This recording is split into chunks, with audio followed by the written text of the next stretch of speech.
Subscribe channel Truth.id dan aktifkan lonceng notifikasi untuk mendapatkan informasi seputar live streaming dan video khotbah terbaru. Posisi tombol subscribe berada di kanan atas channel kami dan jangan lupa nyalakan loncengnya.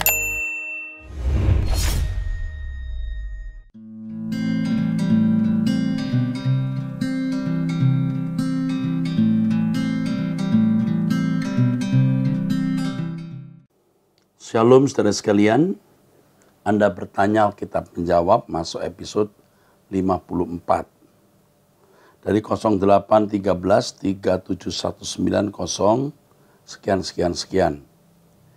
NN, Pak Eras yang baik, siapakah sosok Theophilus dalam Lukas 1 ayat 1 dan Kisah Rasul 1 ayat 1? Terima kasih telah menjawab semua pertanyaan saya dengan memuaskan.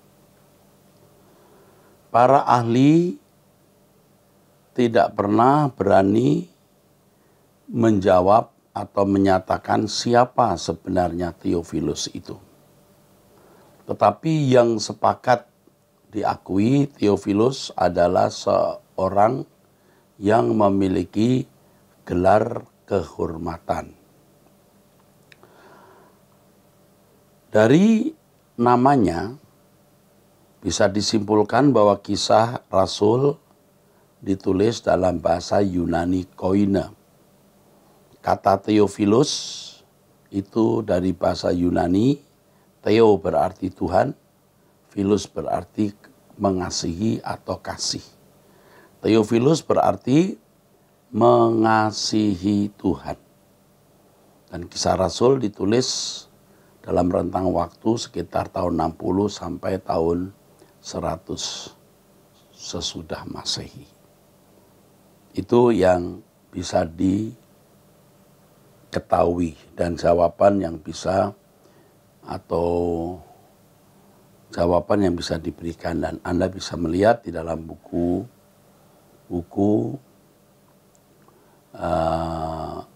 pengantar Perjanjian Baru yang saya pahami demikian. Memang banyak yang bilang Pak Eras sesat.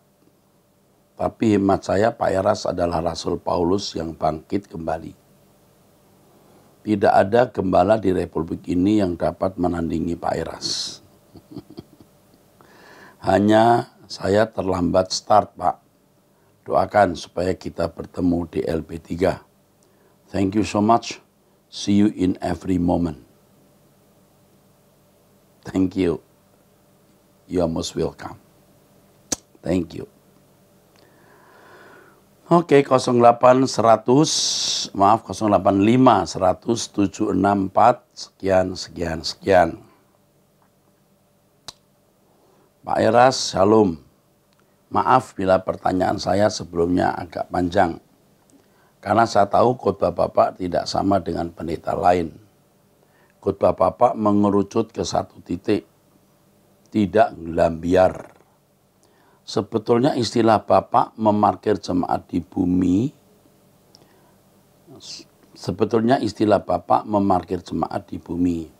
Karena itu saya sangat bersyukur dipertemukan dengan khotbah Bapak yang mengubah saya totally. Sekarang saya ingin bertanya, apakah mungkin rapture akan terjadi di hari raya peniupan Sang Kakala, Rosh Hosanah tahun ini yang jatuh di tanggal 18 September 2020?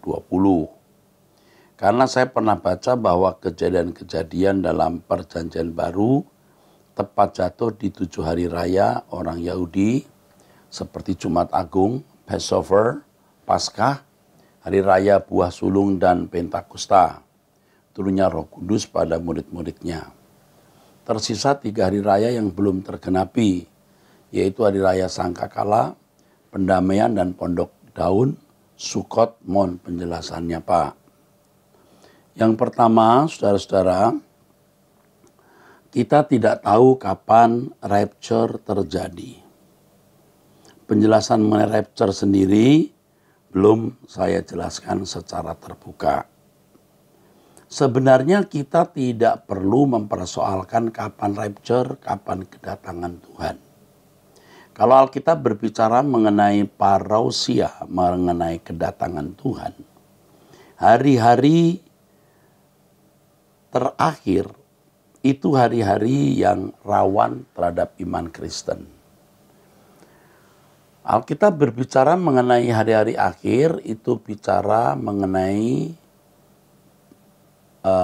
keadaan dunia yang jahat, di mana orang percaya harus memiliki kesiapan, memiliki sikap berjaga-jaga, lebih militan atau harus militan menghadapi pengaruh dunia yang jahat. Jadi bukan masalah kapan tepat waktu kedatangan Tuhan. Yang penting bagaimana kita memiliki kehidupan yang tidak bercacat dan tidak bercela. Bagaimana kita memiliki kehidupan yang siap menghadap Tuhan. Tidak usah nunggu rapture, nggak usah nunggu kedatangan Tuhan. Jantung kita berhenti berdetak, kita sudah menghadap Tuhan. Jadi orang-orang yang mempersoalkan jatuh harinya rapture atau kedatangan Tuhan, sebenarnya orang-orang yang kurang mengerti kebenaran. Kenapa harus dipersoalkan? Tuhan bisa datang kapan saja, kita bisa rapture setiap saat, tidak masalah. Justru tidak perlu dipersoalkan itu. Yang dipersoalkan bagaimana setiap saat kita siap menghadap Tuhan. Kita harus didapati tidak bercacat, tidak bercela, ya, dan kita sudah menyelesaikan tanggung jawab kita, bagian kita yang harus kita penuhi. Ya, begitu ya Esther dari Jember. Pasti kamu orang yang sudah banyak belajar kebenaran. Ya, jangan terpengaruh dengan ini, ya. Ini apa namanya? Tafsiran-tafsiran itu, ya. Itu sifatnya interpretatif, ya, spekulatif. Ya. Nggak usah. Kalau saya dijawab, saya tidak bisa menjawab dan tidak perlu menjawab. Dan kenyataannya dari dulu memang setiap ramalan-ramalan juga tidak tepat. Kalau dicocok-cocokkan bisa. Sebaiknya tidak lagi. Ya, yang penting kita hidup tidak bercacat, tidak bercela, dan kalau kita meninggal dunia, tanggung jawab dan bagian kita sudah kita penuhi. Oke, puji Tuhan. Oke, 0812 16 18 sekian. Salam Pak Era, saya sudah lihat YouTube Bapak tentang keselamatan di luar Kristen dan ini memang yang menjadi pergumulan saya selama ini, Pak. Papa mama saya dulu menikah tidak seiman. Walaupun pada akhirnya mama saya dibaptis Kristen, tapi karena dipaksa papa saya. Saya sering mendengar kakek saya dari papa selalu bilang ke mama, kalau kasihan keluarga mama belum, kalau kasihan keluarga mama belum percaya nanti mati masuk neraka. Dan saya sangat tidak setuju pada waktu itu. Karena keluarga mama yang Buddha jauh lebih baik sikapnya daripada papa yang Kristen. Biarpun saya dari lahir udah Kristen. Ya. Saya juga sering mendengar kakek saya dari papa ya. Selalu bilang ke mama, kalau kasihan itu keluarga mama belum percaya, belum Kristen, mati masuk neraka. Dan yang menulis ini berkata, saya tidak setuju karena dari pihak mama ternyata lebih baik dari sikap keluarga papa. Ya. Pertanyaan saya selama ini terjawab dari video Pak Eras. Singkat cerita, saya udah menikah dengan seiman. Cuma keluarga dari suami saya juga semua non-Kristen. Hanya kakak perempuannya yang seiman dengan kita dan sering kita diskusi masalah ini. Kakaknya ini punya ibu rohani yang punya karunia penglihatan. Dan mereka ini, kakak dan ibu gembala, tinggal di luar negeri. Menurut mereka benar ada keselamatan di luar Kristen, kecuali penyembah berhala. Saya juga pernah diskusi dengan ibu rohani ini. Beliau bilang kalau seseorang berdoa melalui media, misalnya patung atau lainnya, dipastikan dia tidak masuk surga sebaik apapun perbuatannya. Kan di Alkitab ada, dan saya pun baca Pak dari kitab Wahyu 7, 3 yang berhubungan dengan Yeskiel 9 ayat 4. Tentang penyembahan berhala akan dihukum pada akhir zaman nanti. Dan masih banyak Alkitab penyembahan terhadap berhala ini. Tapi kalau seorang non-Kristen berdoa tanpa media, dia masih bisa dihakimi di surga melalui perbuatan karena berdoa secara langsung ke Tuhannya tanpa media apapun. Seperti kita berdoa langsung ke Tuhan Yesus. Dengan statement ini kakak ipar saya selalu bilang kita harus selamatkan papa mamanya, mertuanya saya ini karena mereka termasuk penyembah berhala. Dengan statement ini kakak ipar saya selalu bilang kita harus selamatkan papa mamanya, mertua saya ini karena mereka termasuk penyembah berhala. Bagaimana pendapat Bapak tentang penyembah berhala? Apakah bisa masuk surga? Mengingat mertua saya baik sekali Pak dalam perbuatan, masuk di kelompok 5 kalau di YouTube Bapak. Tapi juga di Alkitab bilang penyembah berhala adalah kenajisan di hadapan Tuhan. Terima kasih Pak. Dikatakan berhala itu kalau orang sudah mengenal Tuhan. Tetapi bagi orang yang mengenal Tuhan, berhala itulah Tuhannya. Nah, di sini kita melihat ada orang jahat yang pasti memilih berhala yang jahat. Ada orang-orang baik yang memilih berhala yang baik. Misalnya orang tidak mengenal Allah. Dia pikir di pohon beringin itulah yang bisa memberikan dia rezeki. Dia bisa memberikan sesuatu namanya sesajen di pohon beringin. Tetapi pemahamannya mengenai berhala atau apapun atau ilah di dalam benaknya itu sesuai dengan nuraninya yang baik. Satu. Yang kedua, kita itu tidak tahu seberapa dalam orang itu melakukan penyembahan berhala. Ada penyembahan berhala yang sampai tingkat kerasukan kuasa gelap atau okultisme. Yang pasti membuat orang itu jadi jahat. Tetapi ada orang yang tidak masuk kelompok itu. Jadi kalau kita bilang berhala, itu sebenarnya tidak boleh disamakan dengan orang Kristen atau umat pilihan bangsa Israel yang sudah mengenal Allah. Tidak bisa dikatakan selingkuh kalau orang nggak punya pasangan hidup. Kalau orang sudah punya pasangan hidup, dikatakan selingkuh kalau dia main perempuan atau laki-laki lain.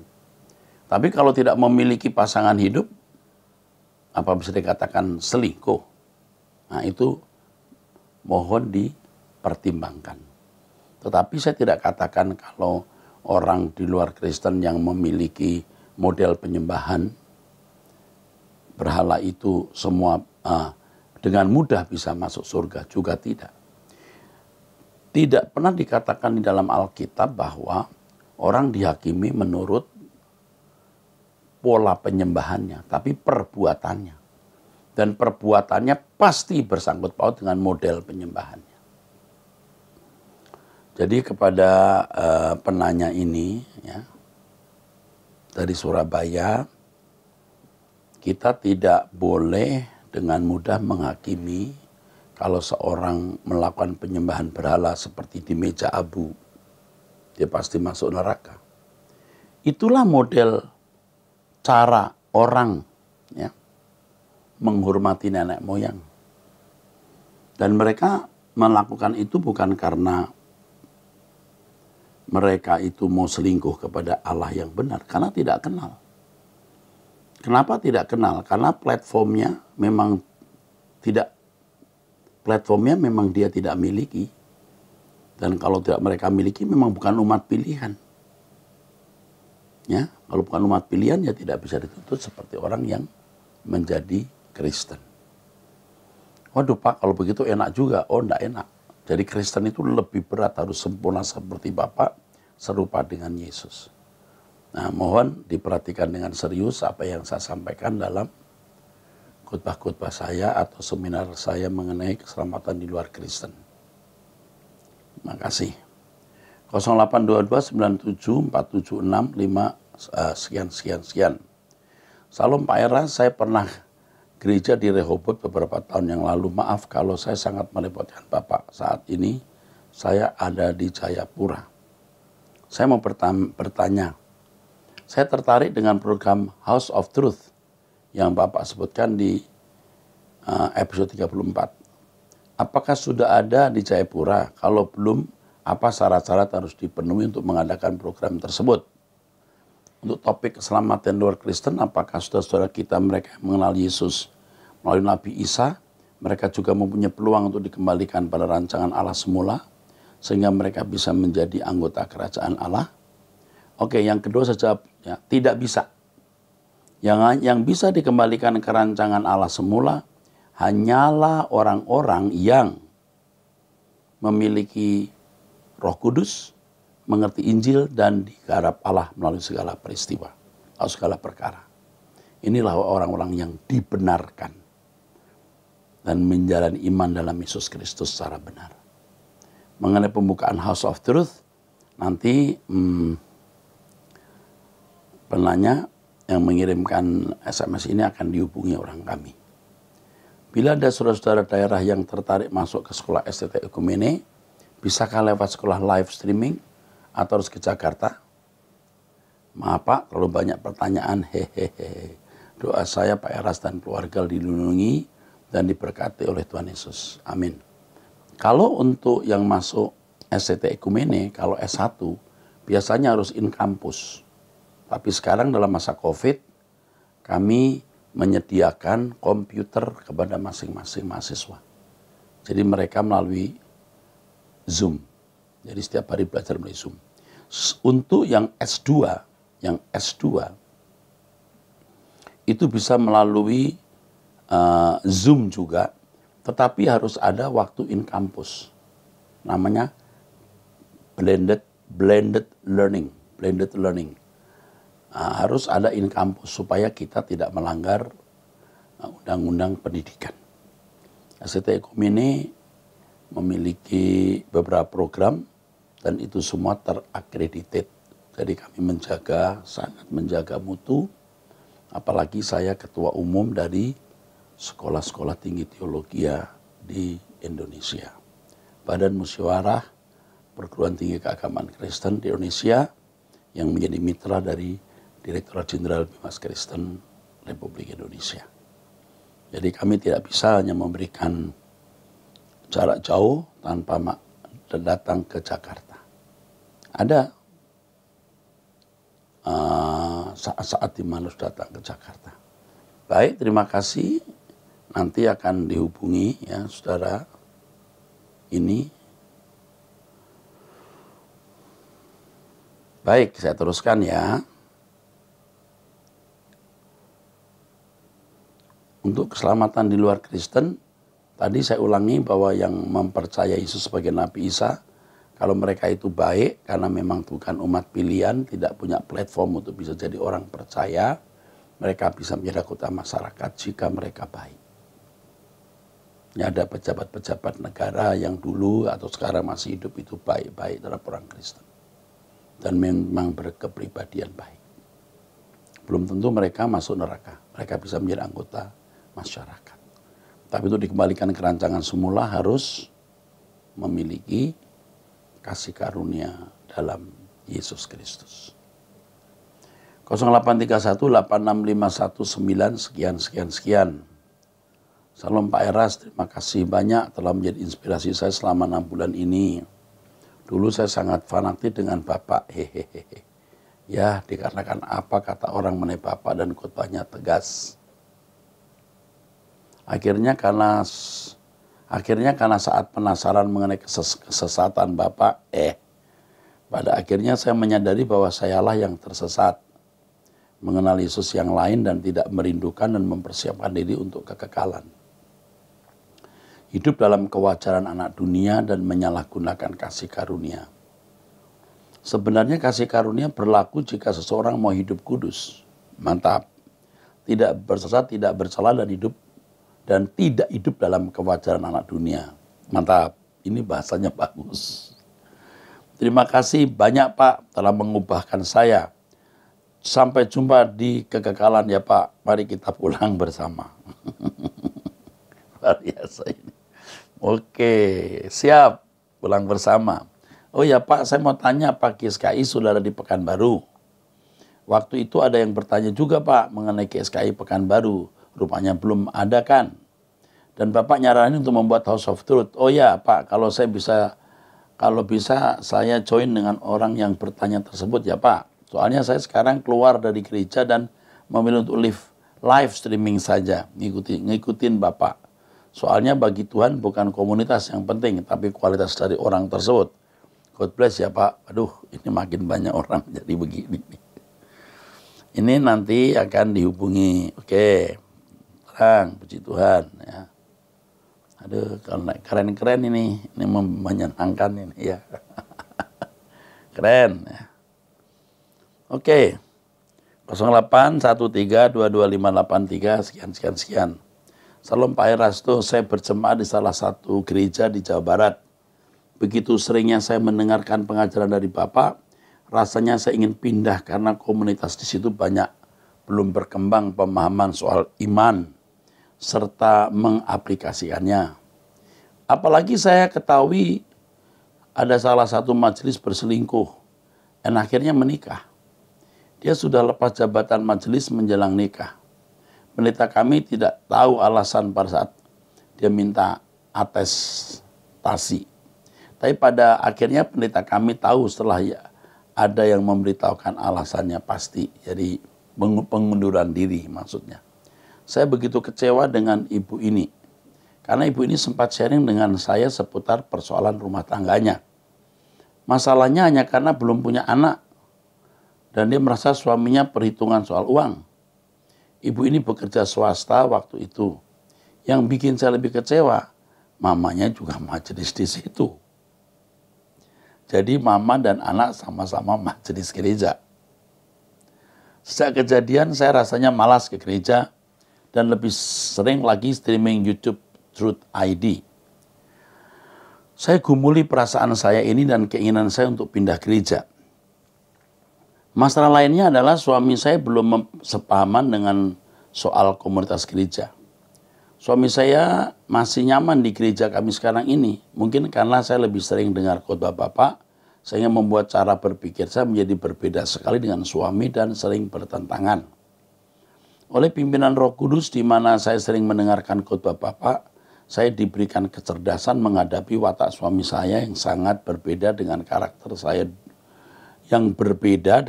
saya dulu, temperamental. Saya setuju ini. Diberi kecerdasan. Oleh pimpinan Roh Kudus di mana saya sering mendengarkan khotbah Bapak, saya diberikan kecerdasan. Memang akan timbul kecerdasan bagaimana menghadapi keadaan orang ke orang. Bagus.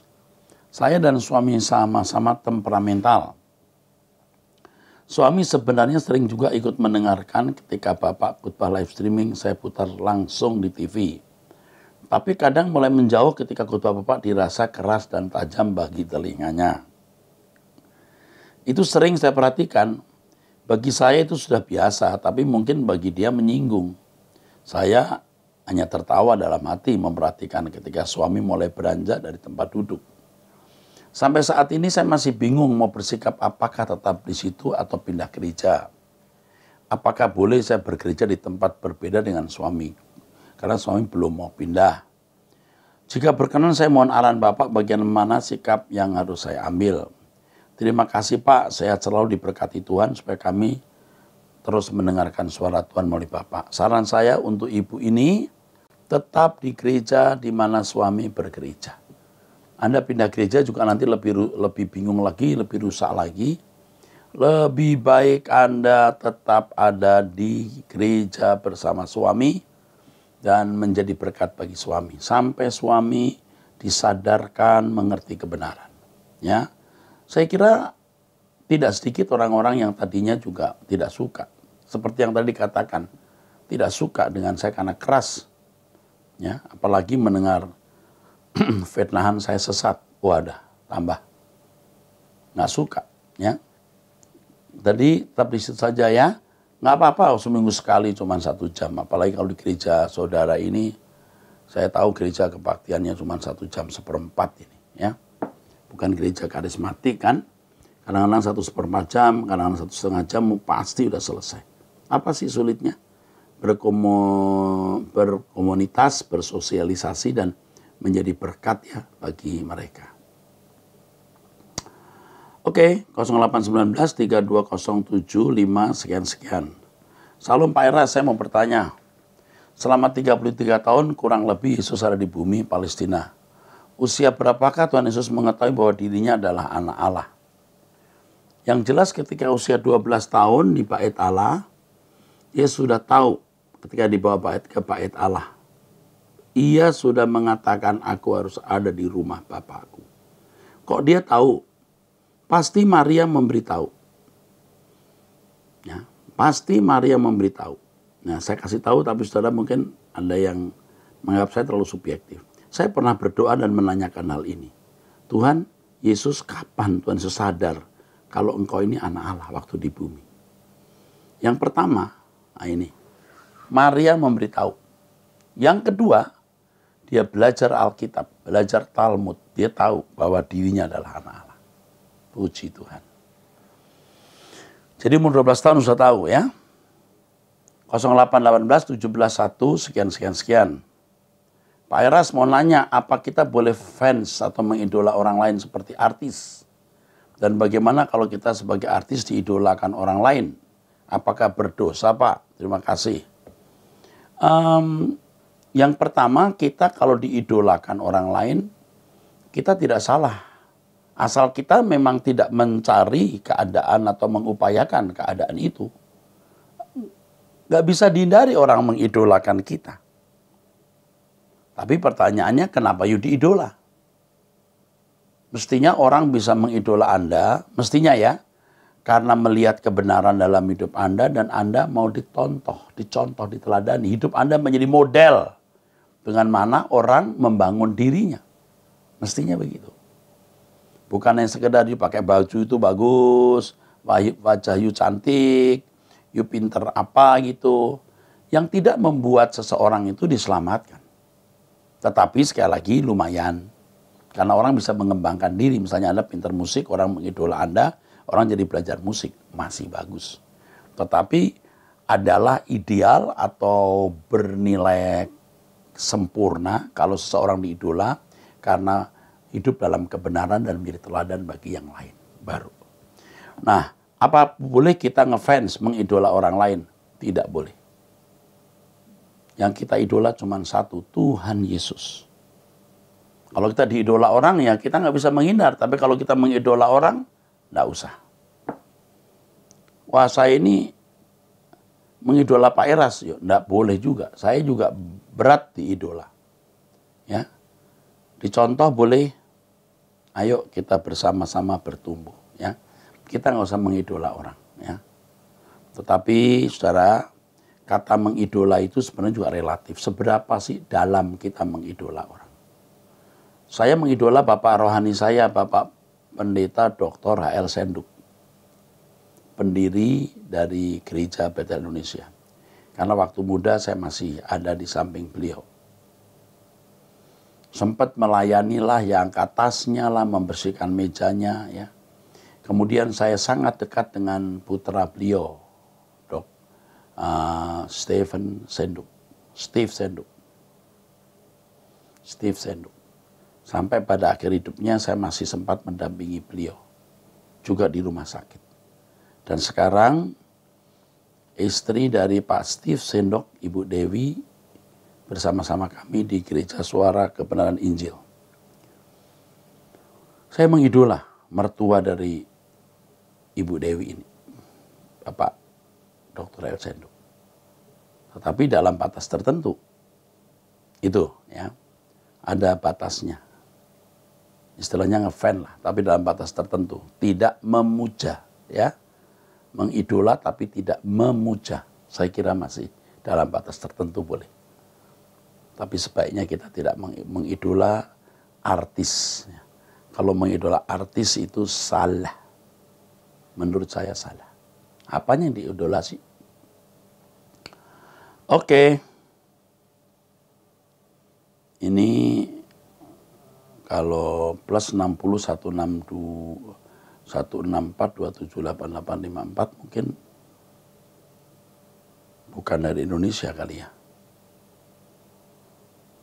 Salam sehat dan damai sejahtera untuk Pak Eras. Saya mau bertanya, Pak. Status saya sebagai misionaris yang diutus oleh sebuah departemen misi gereja. Sudah 9 tahun saya di ladang misi dan saya telah mengambil keputusan untuk resign dan memandiri, independen dalam pelayanan. Dan dalam pelayanan nantinya saya pasti memerlukan dukungan dana yang harus saya usahakan sendiri. Namun pelayanan nanti mungkin tidak secara full time seperti dulu lagi. Dan berencana membuat bisnis usaha usaha di mana keuntungan itu nantinya mau dipakai untuk pelayanan di akhir pekan di pedalaman, kampung-kampung dan penjara. Apakah hal seperti ini berkenan di hadapan Tuhan atau tidak? Terima kasih Pak, Sola Gracia. Saya tidak bisa menjawab karena penanya harus betul-betul bertanya kepada Tuhan. Ya. Dan pertanyaan saya juga kenapa mesti berhenti bekerja sama dengan satu departemen itu? Apa masalahnya? Jadi kalau memang masalahnya karena bisa karena kebenaran atau karena faktor lain ya. Saya tidak bisa menjawab, harus digumuli ya. Ini pertanyaan dari Malaysia ini ya. Digumuli dulu ya, Bro. Atau gumuli dulu. Dan hati-hati ya untuk mengambil tindakan.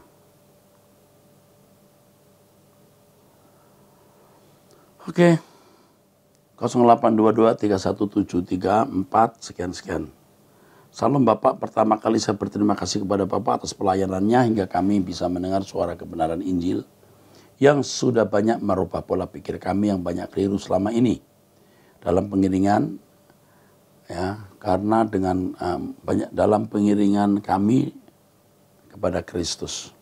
Meskipun ada beberapa saudara seiman sendiri yang berkomentar kurang positif tentang khotbah pengajaran yang disampaikan oleh Bapak. Tapi kami sekeluarga puji Tuhan sepakat terus mengikuti dan tekun mendengarkan pengajaran yang disampaikan Bapak dan kami sangat diberkati keranian kami. Jadi kami tahu bahwa Bapak tidaklah sesat. Namun salah satu anak saya yang jarang bisa mendengar khotbah Bapak. Di samping dia sangat sibuk bekerja, mungkin rasa haus dan laparnya belum seperti yang kami miliki karena dia juga bertugas jauh dari kami di luar Pulau Jawa. Namun anak ini selalu mengkomunikasikan semua dan salah satunya tentang mengenai hubungan dengan teman wanitanya. Mereka kenal lewat media sosial dan belum pernah ketemu secara langsung. Tapi mereka sudah mengarah ke pembicaraan serius. Dan di awal pembicaraan si wanita tersebut sudah menyatakan sikapnya bahwa nanti kalau mereka jadi sampai ke pernikahan dia tidak mau ikut anak saya berjemaah di gereja anak saya. Si wanita tersebut Advent. Sedangkan sejak kecil kami sekeluarga berjemaah di Suara Kebenaran Injil Jemaat berhasil sampai kami bisa mendengar khotbah Bapak. Ini di GSKI Nginden ya, Jemaat Betani. Saya pribadi tidak mempermasalahkan sinode Pak, tapi pertanyaan saya karena saya tidak tahu banyak doktrin tentang gereja wanita ini, yang saya tahu mereka mengutamakan hari Sabat. Menurut Bapak bagaimana pendapatnya Bapak? Apakah nantinya pertumbuhan rohani anak saya tidak mengalami kendala kalau dipaksakan harus berjemaah di gereja wanita tersebut? Sedangkan wanita ini sudah menyatakan bahwa nantinya tidak mau ikut anak saya apabila diajak beribadah ke gereja kami. Katanya itu nama mendua hati. Mohon saran pendapat maupun arahan dari Bapak supaya semua langkah hidup dan keputusan yang diambil selalu sesuai dengan kehendak Allah. Terima kasih banyak Pak. Tuhan memberkati Bapak dan keluarga serta pelayanan Bapak. Yang pertama, jangan mencoba kalau anak sudah terlanjur dekat dengan wanita ini, jangan mencoba untuk memutuskan dengan kasar atau memisahkan hanya karena perbedaan gereja ini. Saya dikatakan hanya karena kalau Advent itu bukan gereja yang sesat sampai membuat orang masuk neraka, tidak. Advent menekankan Sabat dan strict dalam beberapa aturan Taurat termasuk makan makanan tertentu. Dan itu sebenarnya baik. Soal sabat itu relatif. Soal menjaga makan itu baik. Jangan mencoba untuk memisahkan, nanti Anda malah kehilangan anak. Nah, yang bisa dilakukan adalah berdoa dan minta hikmat Tuhan. Ya. Yang bisa kita lakukan hanyalah berdoa dan minta hikmat Tuhan. Jadi, nanti bukan tidak mungkin bisa sama-sama belajar kebenaran melalui kesaksian hidup orang tua yang baik yang menulis pertanyaan ini. Yang berikutnya mungkin gak enak didengar, saya kasih tahu. Kita tidak boleh terikat oleh anak sampai kemudian kita memberalakan anak. Saya sudah bertemu dengan orang tua yang sangat kecewa ketika anaknya mengambil keputusan yang tidak sesuai dengan hati orang tua. Akhirnya menjadi berhala. Ini syukur atau puji Tuhan masih orang Kristen, juga masih bergereja walau beda doktrin. Tetapi menurut saya perbedaannya bukan perbedaan yang major, yang mayor. Ini masih dikatakan minor. Tapi bagi pasangannya tadi mungkin menganggap perbedaan itu sudah major, mayor. Ya kita maklum lah. Karena kedewasaan rohani orang kan beda-beda. Kalau kita memandang Advent, ya udah beda, tapi enggak sampai kita menganggapnya itu sesat, enggak. Ya, juga memandang golongan yang lain. Karismatik memandang Protestan, Protestan memandang karismatik. Ya. Kalau orang dewasa rohani tidak akan terlalu memperuncing. Sebab yang penting itu batiniah kita baik, kelakuan kita itu berkenan di hadapan Tuhan. Oke, saya kira itu saja. Tuhan berkati.